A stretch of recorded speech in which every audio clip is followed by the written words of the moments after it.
નમસ્કાર દર્શક મિત્રો, જનરપન ન્યૂઝમાં આપનું સ્વાગત છે। હું છું આપણો મિત્ર કંચન પરમાર। આવો સાંભળીએ આજના મુખ્ય સમાચાર।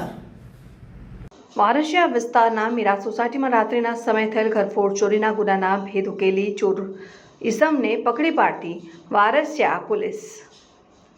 કામના આરોપી હાલોલ બસ સ્ટેન્ડ પાસે છે ને ચોરી કરેલ મુદ્દામાલ સગે વગે કરવાની તૈયારીમાં છે, જે માહિતીના આધારે તુરંત એક ટીમ હાલોલ ખાતે રવાના થઈ આરોપીઓને પકડી પાડવામાં આવેલ છે અને આરોપીઓની યુક્તિ પ્રયુક્તિથી પૂછપરછ કરતા ગુનામાં આરોપી ગુલામ ખ્વાજાને પોતાની એક મહિલા મિત્ર દ્વારા ટીપ આપવામાં આવેલ પોતાની એક બેનપણીના ઘરમાંથી ચોરીના લોકરમાં સોના ચાંદીના ઘરેણાં અને રોકડ રકમ પડેલ છે તેવી ચાવી તથા ઘરની ચાવી ક્યાં રહે છે તેની પણ ખબર છે। આ ટીપના આધારે કામના આરોપીઓએ કાવતરું ઘડેલ અને ચોરીને અંજામ આપેલ હોવાની કબૂલાત કરેલ હોય આ કામે ચોરીમાં ગયેલ મુદ્દામાલ તથા ચોરી કરવા ઉપયોગમાં કરવામાં આવેલ વાહનો કબજે કરવામાં આવેલ।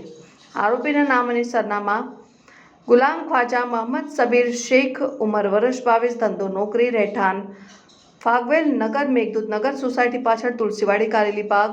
અલ્તાફ ઉર્ફે બાબુ કય્યુબ અહેમદ શેખ, ઉંમર વર્ષ 19, નાઓને પકડી પાડેલ અને આગળની કાયદેસરની કાર્યવાહી કરવામાં આવેલ।